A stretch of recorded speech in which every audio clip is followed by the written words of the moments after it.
Hi അസ്സാം വലൈക്കും. ഞാൻ ഇന്ന് വന്നിട്ടുള്ളത് എന്തെന്ന് വെച്ചാൽ ഞാൻ കേക്കിൻ്റെ റെസിപ്പി അല്ല ഇതിൻ്റെ റെസിപ്പി വേണ്ടി വന്നതാണ്. ഇതിൻ്റെ മേൽ ഭാഗം ഉണ്ടല്ലോ, അതിൻ്റെ മേലത്തെ ഭാഗം ബ്രൗൺ കളറായിട്ടുള്ള ഭാഗം പൂത്തിട്ടുണ്ട്, പൂപ്പൽ വന്നിട്ടുണ്ട്. കാരണം എന്താണെന്ന് വെച്ചാൽ അത് ആരോ എടുത്ത് കണ്ടിട്ട് ഫീസറിൻ്റെ എന്താണ് ഇതില്ലേ, പച്ചക്കറി കൊട്ടയെ കൊണ്ടുപോയി വെച്ചിരിക്കുന്നത്. അപ്പോൾ അതിൽ താഴത്തേക്ക് വെച്ചത് കൊണ്ടിട്ടായിരിക്കും അതിന് മേലെ ഭാഗം പൂത്തിട്ടുള്ളത്. അപ്പോൾ ഉള്ളിലേക്കൊന്നും പൂപ്പൽ വന്നിട്ടില്ല. ഞാൻ പൂത്ത ഭാഗമൊക്കെ എടുത്ത് ഒഴിവാക്കി കളഞ്ഞു. എന്നിട്ട് ഒരു ലെയറാക്കിയാണിട്ട് കട്ട് ചെയ്തല്ല ഇതുപോലെ ആക്കിയാണിട്ട് പരത്തി വെച്ചു. ഇത് ഐസ്ക്രീമാണ് കേട്ടോ, ഐസ്ക്രീമിൻ്റെ വെള്ളമാണ്. ഞാൻ ഐസ്ക്രീമിൻ്റെ പാത്രത്തിലെടുത്ത് കണ്ടിട്ട് ഞാൻ പഞ്ചസാര പച്ചവെള്ളം ഒഴിച്ച് കണ്ടിട്ട് ഷുഗർ സിറപ്പാക്കി വെച്ചതാണ്. പിന്നെ ഇത് ഞാൻ എനിക്ക് തരുന്ന സാധനങ്ങളൊക്കെ ചായക്ക് തരുന്നതൊക്കെ ഞാൻ എടുത്ത് ഇതുപോലെ വെക്കുന്നതാണ്. അപ്പോൾ ഇതുപോലെ കണ്ടിട്ട് ഞാൻ കേക്കിന് ഇതുപോലെ കണ്ടിട്ട് ക്രീം കേക്ക് തിന്നാൻ ഒരു പൂതിയാണ് കേട്ടോ. അപ്പോൾ ഞാൻ വിചാരിക്കുന്ന സമയത്ത് സാധനം കിട്ടിയെന്ന് വരില്ല. അപ്പോൾ കൈക്കിലുണ്ടെങ്കിലല്ലേ കൊണ്ടുവരാൻ പറ്റുള്ളൂ. അത് ആരാ കയ്യിലായാലും കൊണ്ടുവരണ്ടേ.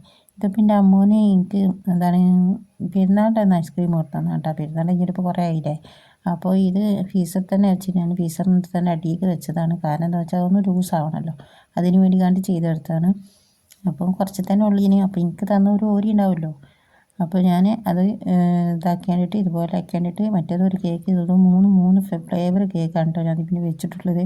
ഒന്ന് ടൂട്ടി ഫ്രൂട്ടിൻ്റെ കേക്കാണ്, ഒന്ന് ചോക്ലേറ്റിൻ്റെ മാറ്റ ഒരു എന്താ പറയുക ചോക്ലേറ്റിൻ്റെ ടേസ്റ്റാണ്. പക്ഷേ ഈ മഞ്ഞ കളറൊക്കെയാണ് കാണുന്നത്. പക്ഷേ എന്തോ കളറായാലും വേണ്ടിയില്ല, കുഴപ്പമില്ല.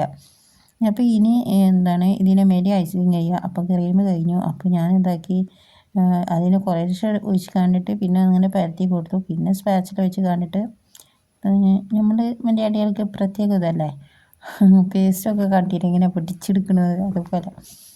അപ്പോൾ ടൂട്ടി ഫ്രൂട്ടിൻ്റെ കേക്കും ഉണ്ട്. അപ്പോൾ അതും ഇതിലേക്ക് ആയിട്ട് കുഴച്ച് കണ്ടിട്ട് ഇതുപോലെ ആക്കി കണ്ടിട്ട് അതും ഇട്ട് കൊടുത്തു. അതൊന്നും 3 ലെയർ ആയല്ലോ.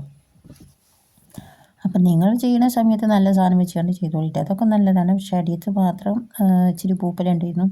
അതിപ്പോൾ ഞാൻ തന്നെയല്ലേ കഴിക്കുന്നത്. പിന്നെ കഴിക്കുന്നവരോട് ഞാൻ പറയും, അനിയത്തിമാർ ആരെങ്കിലും വന്നിട്ടുണ്ടെങ്കിൽ കഴിക്കുന്നവരോട് ഞാൻ പറയും, ഇത് ഇങ്ങനെ വെച്ച സാധനം കൊണ്ടിട്ട് ചെയ്താണ്, നിങ്ങൾക്ക് പറ്റിയെങ്കിൽ എടുത്താൽ മതി എന്ന് പറയും. അപ്പം നമ്മൾ മുൻകൂട്ടി ആരും വേദനിപ്പിക്കാൻ പറ്റില്ലല്ലോ, കഷ്ടപ്പെടുത്താൻ പറ്റില്ലല്ലോ. ഓർക്ക് ഇഷ്ടമുണ്ടെങ്കിൽ തിന്നോട്ടെ, ഇഷ്ടമില്ലെങ്കിൽ തിന്നണ്ട. അപ്പോൾ പറയാനുള്ളൂ ഞാൻ പറയും.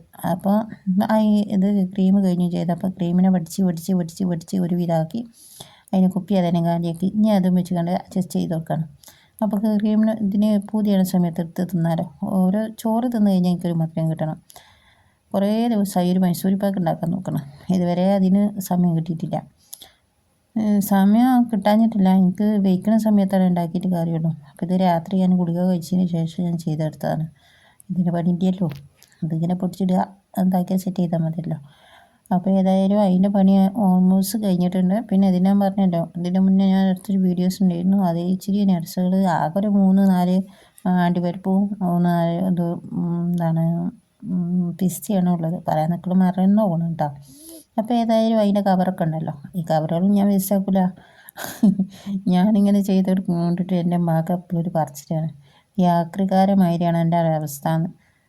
ഞാനൊരു സാധനം ഒഴിവാക്കൂല, എല്ലാ സാധനവും ഇതേപോലെ നന്നാക്കിയാണ്ട് തുടച്ച് വൃത്തിയാക്കിയാണ്ടിട്ട് ഇതാക്കും. എന്തെങ്കിലും ഒരു ഉപകാരം നടക്കുമല്ലോ. അപ്പോൾ എന്നെപ്പോലെ ആരെങ്കിലും ഉണ്ടോയെന്ന് എനിക്കറിഞ്ഞൂടാ. എന്നെപ്പോലെ ഞാൻ തന്നെ ഉള്ളൂ എന്ന് ഞാൻ വിചാരിക്കുന്നത്. അപ്പോൾ നമ്മളെ വീഡിയോ